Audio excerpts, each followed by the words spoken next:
अब खबर दिल्ली के मुख्यमंत्री अरविंद केजरीवाल की, जिनके लिए आज का दिन अहम है। दिल्ली हाईकोर्ट में उनकी याचिका पर सुनवाई होने वाली है, जिसमें गिरफ्तारी को चुनौती देने के साथ साथ रिहाई की भी मांग की गई। हालांकि ईडी ने एक दिन पहले ही कोर्ट में अपना जवाब भी दाखिल कर दिया और रिहा किए जाने मांग का ईडी ने विरोध किया।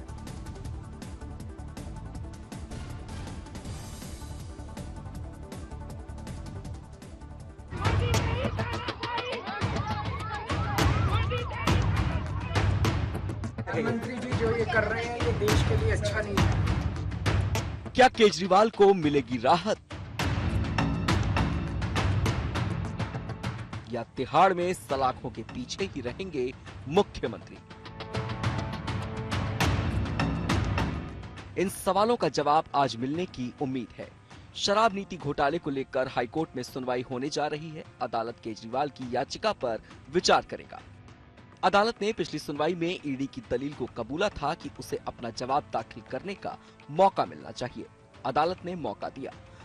जांच एजेंसी ने भी तय समय पर मंगलवार को अपना हलफनामा कोर्ट को सौंप दिया। इसके जरिए ईडी ने केजरीवाल पर बेहद संगीन आरोप लगाए हैं। जांच एजेंसी ने इल्जाम लगाए हैं कि अरविंद केजरीवाल ही शराब घोटाले के किंगपिन हैं और मुख्य साजिशकर्ता भी हैं। मुख्यमंत्री इस साजिश में बराबर के हिस्सेदार और राजदार थे। ईडी ने यह भी कहा है कि उसके पास केजरीवाल को गुनहगार मानने का पूरा साक्ष्य है। ईडी की माने तो शराब नीति के निर्माण में केजरीवाल का सीधा हस्तक्षेप था। शराब कारोबारियों से केजरीवाल ने रिश्वत भी मांगी थी। वहीं ईडी ने आप को भी घेरा है। हलफनामे में कहा गया है कि इस घोटाले में आम आदमी पार्टी भी अहम लाभार्थी है। सिर्फ केजरीवाल ही नहीं, आप भी गुनहगार है। साथ ही ईडी ने यह भी कहा है कि केजरीवाल ने खुद हवाला का लेन देन नहीं संभाला। अपने इस जवाब के जरिए हाईकोर्ट के सामने ईडी ने केजरीवाल की रिहाई की मांग का विरोध किया है। साथ ही गुहार लगाई है कि ट्रायल कोर्ट का आदेश उचित है, हाईकोर्ट के दखल की कोई जरूरत नहीं। ईडी की ओर से जवाब मिलने के बाद अब सभी की नजरें हाईकोर्ट की ओर टिकी हुई हैं। संजय सिंह की जमानत के बाद सीएम केजरीवाल के लिए आज का दिन बेहद अहम है। केजरीवाल ने अपनी याचिका के जरिए ईडी की गिरफ्तारी पर सवाल उठाए हैं। साथ ही अदालत से मांग की है कि उन्हें रिहा किया जाए। उन्होंने गिरफ्तारी को अवैध और गैर कानूनी बताया है। बस कुछ घंटों का इंतजार है जब दिल्ली हाईकोर्ट ईडी के जवाब के बाद सुनवाई करेगा और अपना फैसला सुनाएगा। दिल्ली से संजय शर्मा और मुनीश पांडे के साथ आज तक ब्यूरो। ईडी ने अरविंद केजरीवाल की याचिका को लेकर जो जवाब अदालत में सौंपा है, उसे लेकर आम आदमी पार्टी ने जांच एजेंसी पर फिर सवाल उठाए। आपने कहा कि ईडी सिर्फ झूठ बोलती है। पार्टी ने कहा कि ईडी बीजेपी के इशारे पर काम करे और बीजेपी किसी भी कीमत पर दिल्ली की सरकार को गिराना चाहती है। आपने यह भी आरोप लगाया कि बीजेपी केजरीवाल को लोकसभा में प्रचार करने से रोकना चाहती है। सुप्रीम कोर्ट के आदेश का हवाला देते हुए आम आदमी पार्टी ने कहा कि कोई भी मनी ट्रेल नहीं मिला है, कोई भी पैसा नहीं मिला है।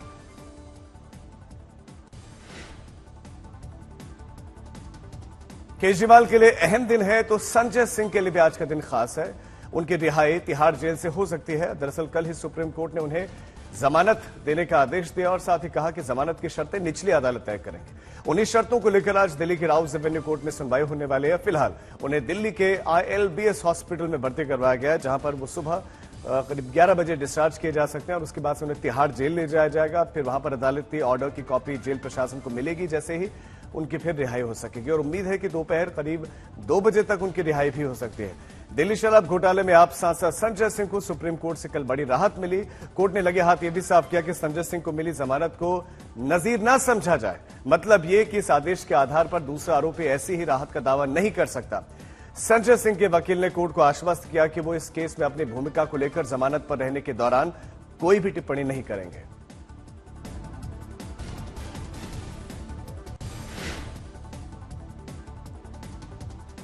अब खबर राहुल गांधी की, जो आज वायनाड सीट से नामांकन पर्चा दाखिल करने के लिए पहुंच रहे हैं। सुबह करीब 10 बजे राहुल कन्नूर विशेष विमान से पहुंचेंगे। दोपहर 12 बजे उन्हें नामांकन करना है और इस मौके पर प्रियंका गांधी वाड्रा उनके साथ रहेंगी। नामांकन के पहले राहुल गांधी का कलेक्ट्रेट तक एक बताया जा रहा है कि जुलूस का भी प्लान है।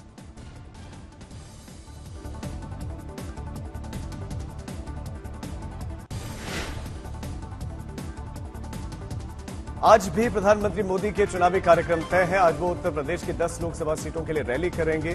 ये रैली नमो ऐप के जरिए होगी। प्रधानमंत्री बूथ समितियों और पन्ना प्रमुखों को संबोधित करेंगे। आज पीएम जिन सीटों से जुड़े हुए कार्यकर्ताओं को संबोधित करने वाले हैं, वो सीटें तीसरे चरण में आएंगी, जैसे संभल, बदायूं, बरेली, आंवला, एटा, हाथरस, आगरा, फतेहपुर सीकरी, फिरोजाबाद और मैनपुरी, जहां 7 मई को मतदान होंगे। इन्हीं इलाकों के कार्यकर्ताओं को प्रधानमंत्री मोदी दोपहर 1 बजे संबोधित करने वाले हैं।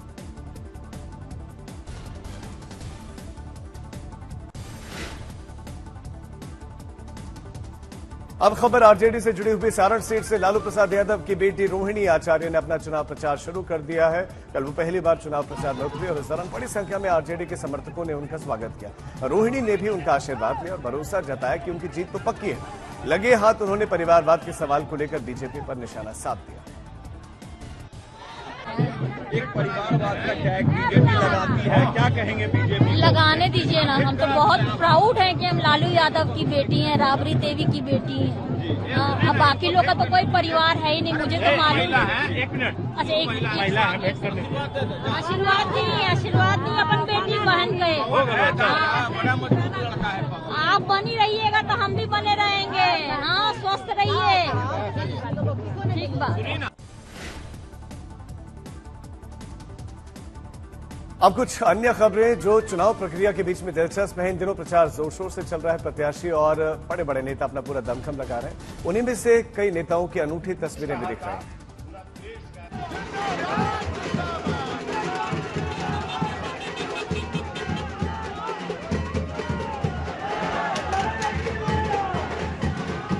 चुनावी महासमर का शुभारंभ हो चुका है और नेताओं के रंग निराले दिखने लगे हैं।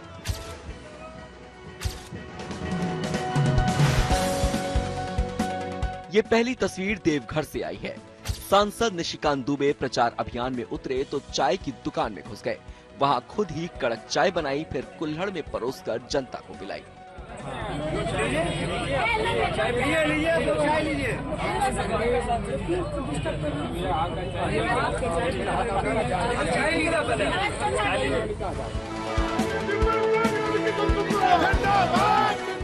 अब गोरखपुर की देखिए। बीजेपी सांसद रवि किशन ने गैस चूल्हे पर चाय चढ़ाई, अदरक कूटा और खौलती बर्तन में डालकर तैयार कर दी गर्मा गर्म चाय।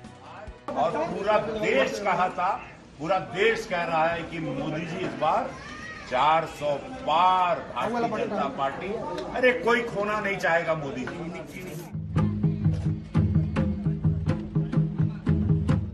ये है पश्चिम बंगाल की मुख्यमंत्री ममता बनर्जी। आदिवासियों से मिलने जलपाईगुड़ी पहुंची थी। वहां ढोल बजता देख खुद को रोक नहीं पाई, लगे हाथ मुख्यमंत्री झूम भी ली।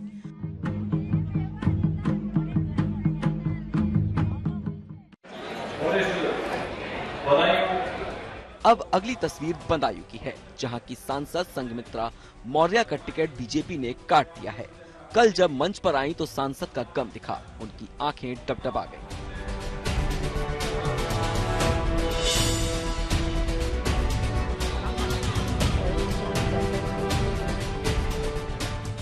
छिंदवाड़ा में कमलनाथ का अनूठा रंग दिखा। वहां वो अपने बेटे और प्रत्याशी नकुलनाथ के साथ इफ्तार में शामिल हुए। फिर कुछ देर बाद ही पूर्व मुख्यमंत्री सिद्धेश्वर हनुमान मंदिर गए और आशीर्वाद लिया।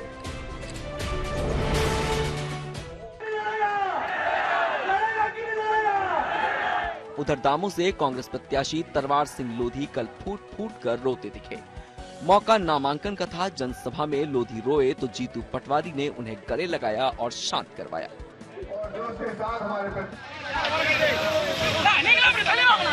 एक अनूठी तस्वीर चेन्नई की है। यहाँ AIADMK नेता ने चुनाव प्रचार के दौरान खुद सिलाई मशीन संभाल ली और कपड़े सिलने लगे। मशीन चलाने की उनकी रफ्तार दाद देने लायक थी।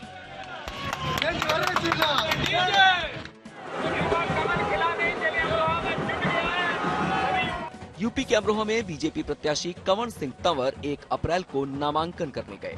इस दौरान करीब 1 दर्जन बुलडोजर पर सवार समर्थक उनकी गाड़ी पर फूल बरसाते नजर आए। आज तक ब्यूरो।